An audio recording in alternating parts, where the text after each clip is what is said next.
I was having a live today talking about how I personally defeated addiction, defeated lust to a certain extent. And I was giving reference to what happened to me. I used to have a very bad drinking problem. I used to be a person who drank a lot. I used to drink Monday to Sunday. And I had this circle of people that I used to roam around with. We used to be out a lot. So in this live, we were talking about that. We were just having a conversation talking about the gospel, on how you become better and all those types of things. So I'm telling these guys. So they asked me, "Would impose, how did you get to the point where you are at right now?" Because we look up to you, some of us, and we listen to a lot of the videos that you make. And I told them that, let me rewind a bit. Some of them were saying, no, a relationship with God is really important if you want to defeat anything in life. So you need to be strong in prayer and all of these things. And I told them this simple thing. I said to them, there is no amount of prayer that you can do that will help you until you, as the host, realize that you have problems and acknowledge that you are part of the problem. You are the common denominator of the problems in your life. And part of that is also admitting to yourself that you have a problem, like what I did. I admitted to myself that I had a drinking problem. I admitted to myself that I'm not where I'm supposed to be. This is not the life that I want for myself.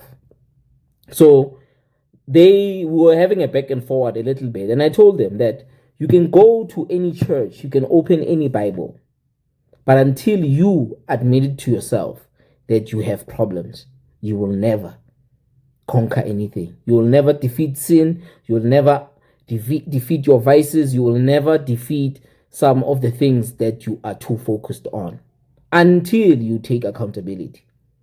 Accountability is a bigger process than a lot of us we realize.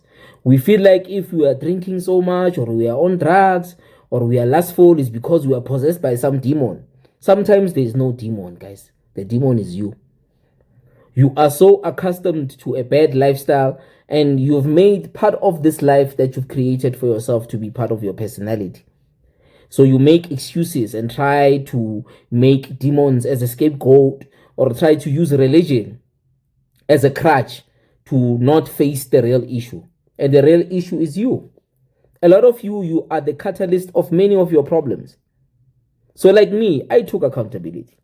I realized that I put myself in spaces where I'm not supposed to be in. I'm the one who's picking up the drink. And I made an example that all of the alcohol in the world remains in fridges, in shelves, until you go and pick it up. It's not that it comes and flies into your mouth. You are the one who takes your own money, or you use other people's money to go and drink. And who puts that drink in their mouth? Is you. So part of taking accountability helps you realize that you don't have control over yourself. You don't have control over your urges. You don't have control over your mind and your spirit. Hence why you use these vices. Hence why you fall into the trap of all of these sins. But the sins are not part of the problem. The problem is you. It shows that you lack self-control. You lack self-awareness. So you've made this thing part of your identity. So it goes back to what I told them in the life, that when you don't know yourself, you fall for anything. So self-identity is important for whether men or women. Know thyself. If you know who you are, nothing can take you out of the purpose and direction that God has created for you. So it's really important we stop making excuses and making stories for the things that we chose for ourselves. So I took accountability. I spoke, and part of it, I said to them that by taking acknowledgement and accountability for your life, that's when God can help you. That's when true salvation will meet you halfway. Because you are ready to face yourself. You are ready to acknowledge that you have problems. So then I went to the Lord and I spoke to the Lord. And I was like, hey, God, I know I have a problem, and I know I have a problem. Please give me the strength. So you're going to be praying for strength of a problem that you don't want to acknowledge that you have. You see that you're wasting God's time, and you're wasting your own time, because you will definitely relapse. So for me, I stayed sober for almost like 5 years. And I went back to drinking to see if I do still have a problem with drinking. And I don't have a problem with drinking. I seldomly drink now. I drink occasionally. But the purpose of it was to defeat this vice, to not make alcohol part of my identity.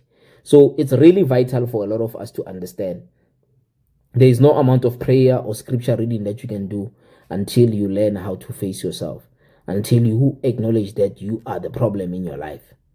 And then from then on, God can assist you. God will meet you halfway. So we want to rely on something instead of dealing with the common denominator, of which is you. So part of this is me telling you guys that whatever that you're dealing with, you are part of the problems that you have. You need to acknowledge where you are lacking. You need to acknowledge what you have done wrong and then correct it after. Don't focus on the wrong thing and say, this is the problem. The person who's entertaining the problem is you. So to become better, acknowledge that you are the one who is participating in these types of things. And then you grow from there. And salvation will meet you halfway. I hope this video was helpful. Please like and subscribe. Yeah, I want to make more of these videos. So see you on the next one.